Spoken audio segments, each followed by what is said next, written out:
To Varsha's tutorials. मैं हूं आपकी साइंस एक्सपर्ट वर्षा जोशी। आपने मेरे सारे वीडियो पहले देख लिए होंगे। मैं आज आपके लिए जो स्टार्ट कर रही हूँ लाइफ प्रोसेसेस का third part, transportation in plants. इसका जो फर्स्ट वीडियो है मैंने ऑलरेडी आपको एक्सप्लेन कर दिया था, जहां हमने conduction of water and minerals through xylem हमने किया था। आई होप आपने देखा होगा। यदि नहीं देखा है तो आई बटन पे क्लिक कीजिए, मेरा पहले वाला वीडियो देखिए, ताकि आज आपको conduction of food through phloem आपको बहुत इजीली समझ में आ जाएगा। चैनल को सब्सक्राइब कीजिए। आपके कोई डाउट्स हैं आप कमेंट्स बॉक्स में लिख सकते हैं, और मेरा वीडियो स्टार्टिंग से एंड तक देखिए ताकि आपके कॉन्सेप्ट्स बहुत अच्छे से क्लियर हो जाए। तो चलिए हम बिना कोई टाइम वेस्ट किए इसका जो नेक्स्ट पार्ट है वो हम स्टार्ट करते हैं। जैसे मैंने आपको पहले बताया, हमारा जो लाइफ प्रोसेसेस का जो थर्ड पार्ट है, ट्रांसपोर्ट इन प्लांट्स, हमने ये स्टार्ट किया था। हम सबको पता है कि प्लांट्स में स्लो ट्रांसपोर्ट सिस्टम होता है, पर प्लांट्स को भी अपनी एक्टिविटी करने के लिए एनर्जी की रिक्वायरमेंट होती है। और ये एनर्जी प्लांट को कहाँ से आती है? तो प्लांट के अंदर दो टिश्यूज होते हैं जिन्हें हम कहते हैं जाइलम एंड फ्लोएम। प्लांट के अंदर ये दो कंडक्टिव टिश्यू हैं जिन्हें हम मिलाकर वेस्कुलर बंडल कहते हैं। तो जाइलम जो है, जो रूट सॉइल से वाटर एंड मिनरल एब्सॉर्ब करती है, जिसे हम सेल सैप कहते हैं, वो जाइलम ग्रीन लीव्स तक, जिसकी मूवमेंट यूनिडायरेक्शनल होती है, कल मैंने आपको एक्सप्लेन किया था, वो यूनिडायरेक्शनल मूवमेंट होती है। तो ये सेल सैप जो जाइलम है वो ग्रीन लीव्स तक पहुंच जाता है। ग्रीन लीव्स वाटर की हेल्प से सनलाइट एब्सॉर्ब करती है, कार्बन डाइऑक्साइड लेती है एंड क्लोरोफिल की हेल्प से फूड प्रिपेयर करती है। और ये जो फूड है प्लांट्स के हर पार्ट तक, जिसकी मूवमेंट बाई डायरेक्शनल होती है, ये पहुंचाता है फ्लोएम टिश्यू। इन्हें जाइलम एंड फ्लोएम ये प्लांट के मेन ट्रांसपोर्ट का काम करते हैं। ये मेन ट्रांसपोर्ट टिश्यू है जिन्हें हम कंडक्टिव टिश्यू कहते हैं, और इन दोनों को कंबाइनली हम कहते हैं वेस्कुलर बंडल्स। अब जैसे कल मैंने आपको जाइलम पढ़ाया था, मैं क्विकली आपको बता देती हूँ मैकेनिज्म ऑफ जाइलम में। मैंने आपको दो बहुत इंपॉर्टेंट प्रोसेस बताई थी, root pressure and transpiration. Continuous transpiration होता रहता है क्योंकि प्लांट तो 1 या 2% सनलाइट को 1 या 2% वाटर यूज करता है, बाकी पूरा वाटर स्टोमेटा में कलेक्ट हो जाता है और ट्रांसपिरेशन के थ्रू बाहर निकलता है। वहां पर वैक्यूम क्रिएट होता है और सक्शन के थ्रू प्लांट वाटर ऊपर, लीव्स जो है वाटर ऊपर खींच लेती है, जिसे हम ट्रांसपिरेशन पुल कहते हैं। और इस प्रोसेस को हमने कहा था एसेंट ऑफ सन। तो वाटर का तो आपको वाटर एंड मिनरल्स किस तरह से अपवर्ड मूवमेंट होती है और यूनिडायरेक्शनल है और ग्रीन पार्ट्स तक पहुंच जाते हैं, ये तो आपको क्लियर हो गया है।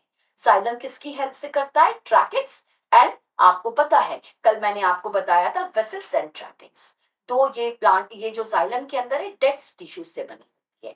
इसके अलावा जाइलम पैरेन्काइमा होता है जो लिविंग होता है, और स्क्लेरेन्काइमा होता है। लेकिन जाइलम के अंदर ये जो यूनिडायरेक्शनल मूवमेंट होती है मिनरल्स एंड वाटर की, ये ट्रैकेट्स एंड वेसल्स, इसका इंपॉर्टेंट रोल होता है। तो चलिए आज हम इसका जो नेक्स्ट पार्ट है जो फ्लोएम टिश्यू करता है, हम उसे करते हैं। तो आप देख रहे हो कि फूड एंड हार्मोन्स, प्लांट जो है, ग्रीन लीव्स जो है, प्लांट के जितने भी ग्रीन पार्ट्स हैं जहां पर फोटोसिंथेसिस होता है, प्लांट वाटर, एटमॉस्फेयर की CO2, सनलाइट एंड क्लोरोफिल की हेल्प से फूड बनाता है in the form of sucrose. इसके अलावा हार्मोन्स, हम सबको पता है प्लांट के ग्रोथ एंड डेवलपमेंट के लिए हार्मोन्स की भी जरूरत होती है, जो प्लांट के रूट के एंड शूट के टिप्स पे बनते हैं। तो ये जो फूड एंड हार्मोन्स है, जो प्लांट जो बना, ग्रीन लीव्स जो बनाती है और रूट और शूट के टिप्स पे जो हार्मोन्स बनाता है, इसे लीव्स जो है प्लांट के हर पार्ट तक पहुंचाती है, क्योंकि ग्रीन पार्ट से नॉन ग्रीन पार्ट को भी एनर्जी की जरूरत होती है। तो सारे नॉन ग्रीन पार्ट तक ये जो फूड एंड हार्मोन्स जो पहुंचाने का काम करता है, वो करता है phloem tissue. Phloem another, it is very important conductive tissue. जो जाइलम एंड फ्लोएम मैंने आपको बताया था, जिसे हम वेस्कुलर बंडल कहते हैं। तो ये जो दूसरा कंडक्टिव टिश्यू है फ्लोएम टिश्यू, ये बचा। तो पहले हम इसका फ्लोएम का स्ट्रक्चर देख लेते हैं। फ्लोएम कितने कंपोनेंट से बना होता है और इन कंपोनेंट्स का क्या रोल है। आप जैसे डायग्राम में देख रहे हैं, फ्लोएम के अंदर, जैसे मैंने आपको जाइलम में एक्सप्लेन किया था कि जाइलम में ट्रैकेट्स एंड वेसल्स जो दोनों डेड सेल से मिलकर बनती है, क्योंकि जाइलम के अंदर मेन रोल क्या होता है? Conduction of water and minerals, water and minerals का ही कंडक्शन होता है जिसमें सिर्फ फिजिकल फोर्स की जरूरत होती है, तो वहां लिविंग फोर्स की जरूरत नहीं होती, तो इसलिए जाइलम के vessels and tracheids dead cells से बनते हैं। बट फ्लोएम में ऐसा नहीं, फ्लोएम के अंदर जो सीव ट्यूब्स हैं एंड कंपेनियन सेल्स हैं, दो हिस्से बनता है। इसके अलावा और भी दो कंपोनेंट्स होते हैं फ्लोएम में। फ्लोएम पैरेन्काइमा अगेन जो स्टोरेज का काम करता है वो भी लिविंग टिश्यू है, और लास्ट में जो है फुल फ्लोएम फाइबर यानी फ्लोएम स्क्लेरेन्काइमा वो भी डेड है। यानी आपने देखा था जाइलम में 3 डेड टिश सेल्स होती है, एक लिविंग होती है। फ्लोएम में इसके जस्ट अपोजिट होता है, फ्लोएम में 3 लिविंग सेल्स होती है और एक डेड सेल्स होती है। जो स्क्लेरॉइड सेल या फ्लोएम फाइबर है वो डेड होता है। Otherwise sieve tubes, companion cells और फ्लोएम पैरेन्काइमा ये तीनों के तीनों लिविंग टिश्यूज होते हैं। तो जो सीव ट्यूब्स है आप ये डायग्राम में देख रहे हैं, यहाँ पर प्रॉपर सेल वॉल होती है सीव ट्यूब में, साइटोप्लाज्म है, डेंस साइटोप्लाज्म होता है, और ऊपर एक पोरस प्लेट होती है जिसे हम कहते हैं सीव प्लेट। आप देख रहे हैं ये सीव प्लेट के साथ ही साथ कंपेनियन सेल्स लगी हुई हैं, आप यहाँ पर देख सकते हो। कंपेनियन सेल, कंपेनियन का मतलब होता है फ्रेंड, ठीक है, इनकी कंपेनियन, इनका इनके साथ ही एग्जैक्टली दोनों के साथ, दोनों एक ही साथ चलती है। तो ये कंपेनियन सेल्स होती है जो सीव ट्यूब के साथ ज्वाइन होती है।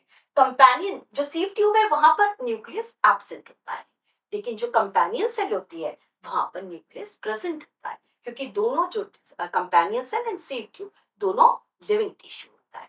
तो ये दो जो रहते हैं सीव ट्यूब और sieve plate, sieve tube and companion cell, ये दो बहुत इंपॉर्टेंट इनका रोल होता है फूड कंडक्शन के अंदर, फूड कंडक्शन का इन प्लांट्स। तो आपको समझ में आ गया होगा, ये सीव ट्यूब है जहां ऊपर सीव प्लेट है, इसके साथ जुड़ी हुई है हमारी कंपेनियन सेल।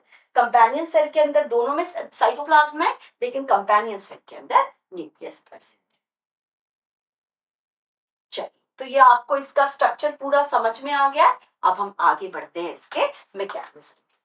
अब ये जो फ्लोएम है, फूड, इसके अलावा एमिनो एसिड्स और जो मैंने जैसे आपको बताया था हार्मोन्स जो रूट एंड शूट के टिप्स के ऊपर बनते हैं, इसको प्लांट के हर पार्ट तक जहां भी फूड की रिक्वायरमेंट है वहां पहुंचाता है, हर लोकेशन पे पहुंचाता है।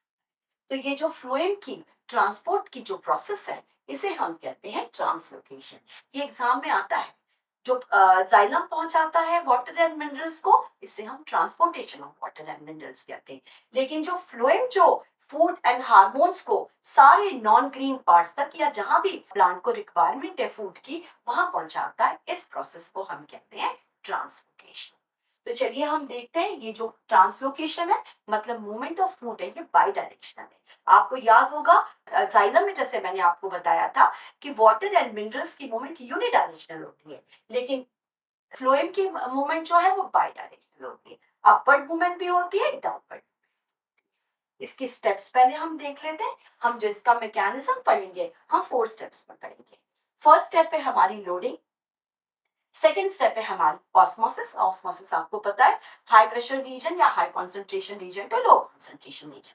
थर्ड हम पढ़ेंगे बल्क फ्लो, और फोर्थ पढ़ेंगे हम अपलोडिंग। और ये सारी की सारी प्रोसेस होती है, ये जो चारों की चारों प्रोसेस होती है ये फ्लोएम की sieve tube and companion cell के अंदर होती है।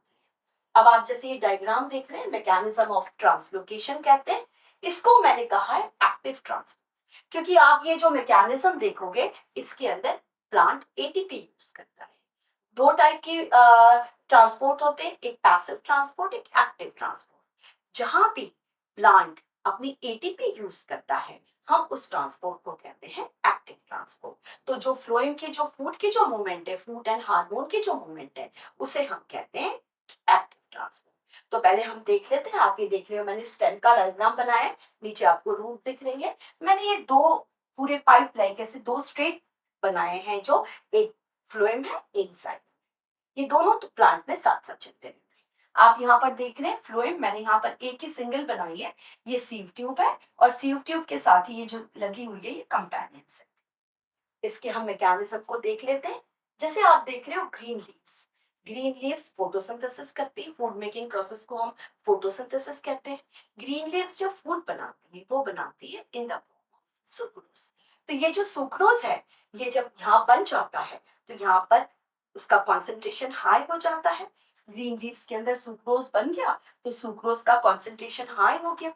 तो अब यहाँ पर जो सेफ ट्यूब है, ये फ्लोएम जो है ये काम करता है इसे लेने का।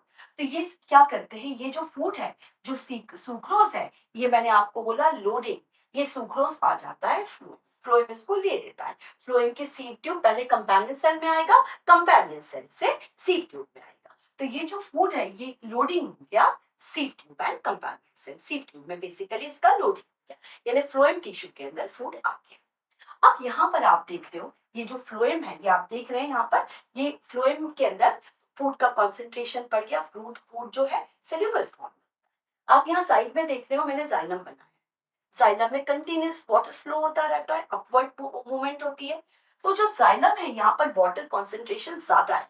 आप यहाँ फूड देख रहे हो, फूड सोल्यूबल है, बट यहाँ पर सोल्यूट का फॉर्म ज्यादा है, सॉल्वेंट कम है, वाटर यहाँ पर नहीं है, यहाँ सोल्यूट ज्यादा है। तो क्या होता है, ये जो जाइलम आप देख रहे हो, इस जाइलम में पिट्स होते हैं, पिट्स के थ्रू वाटर जो है जाइलम से फ्लोएम के अंदर फ्लो करता है, high pressure region to low pressure region. अब ये जो वाटर है ये भी फूड के अंदर मिल जाता है और ये सोल्यूबल हो जाता है। अब आप इस रीजन में देख रहे हो बहुत हाई प्रेशर हो जाता है, जो फूड है प्लस वाटर मिक्स हो जाते हैं और इसका बहुत हाई प्रेशर हो जाता है।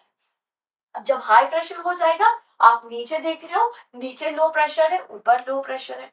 तो फूड जहां भी हाई प्रेशर होता है ये कंटिन्यूसली यहाँ बनता रहता है, और जो इस प्रोसेस को जो जाइलम है, water pressure region to low pressure region, जो जाइलम से वाटर आ रहा है, इस प्रोसेस को सेकंड प्रोसेस को कहते हैं ऑस्मोसिस। यानी पहले प्रोसेस हो गई थी हमारी लोडिंग और सेकंड प्रोसेस हो गई हमारी ऑस्मोसिस।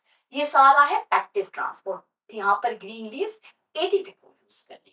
अब हम आगे देखते हैं, अब जब यहाँ पर हाई प्रेशर हो गया, हाई कॉन्सेंट्रेशन हो गया फूड का, तो फूड लो प्रेशर रीजन की ओर मूव करेगा। ये फूड अपवर्ड भी मूवमेंट होगी इसकी और डाउनवर्ड भी मूवमेंट होगी, दोनों जगह जहां पर भी लो प्रेशर रीजन है फूड और जहां पर फूड के रिक्वायरमेंट है वहां पर ये फ्लोएम से ये फूड मूव करने लगेगा, जिसे हम कहते हैं बल्क। अब सपोज आप हम एक एग्जांपल ले लेते हैं कि यहाँ सेल है, यहाँ पर इसको फूड पहुंचा है जहां पर लो प्रेशर रीजन है। अब फूड यहाँ पर आ गया, अब फूड जब यहाँ पर आ गया तो यहाँ पर अपलोडिंग होगा, जहां भी फूड की रिक्वायरमेंट होगी, high concentration region to low concentration region ये फूड। इसके साथ साथ हार्मोन्स, जैसे मैंने बताए थे, रूट के टिप्स पे, शूट के टिप्स पे जो हार्मोन्स बनता है वो भी इसके साथ साथ ये पहुंचा देता है। अमीनो एसिड्स की भी जरूरत होती है प्लांट्स को, वो भी इसके साथ साथ करते हैं। प्लांट की ये जो भी मूवमेंट है, प्लांट इसमें एनर्जी एटीपी यूज करता है, इसलिए मैं बार बार आपको बता रही हूँ इसे एक्टिव ट्रांसपोर्ट कहते हैं। लेकिन ये जो फ्लोएम की पूरी मैकेनिज्म है इसको हम कहते हैं ट्रांसपोर्टेशन। तो ये आई होप आपको transport of water and minerals जो जाइलम करता है and transport of food and hormones जो फ्लोएम करता है, ये कॉन्सेप्ट्स आपके पूरी तरह क्लियर हो गए। आप मेरा वीडियो बहुत पहले फर्स्ट पार्ट देखिए, सेकंड पार्ट देखिए, आपको पूरा कंडक्शन का काम, ट्रांसपोर्ट कैसे होता है प्लांट्स में, ट्रांसपोर्टिंग प्लांट्स, आपको बहुत क्लियरली समझ में। एग्जाम में बहुत इसमें से क्वेश्चंस आते हैं, जो मेरी जो नेक्स्ट पार्ट है उसके अंदर हम क्वेश्चंस रिवाइज करेंगे। तो आई होप आपको सारे आपके डाउट्स क्लियर हो गए हैं, आपके कॉन्सेप्ट्स क्लियर हो गए हैं। चैनल सब्सक्राइब कीजिए, जब भी आप वीडियो देखते हो आप स्टार्टिंग से एंड तक देखिए, ताकि आपको एक एक चीज जो मैंने नेम्स लिखे हैं, स्पेशली जो साइंटिफिक नेम्स हैं, वो आपके क्लियर होने चाहिए और आप एग्जाम में ज्यादा से ज्यादा डायग्राम और साइंटिफिक नेम्स लिखने की कोशिश कीजिए, ताकि आपको ज्यादा से ज्यादा मार्क्स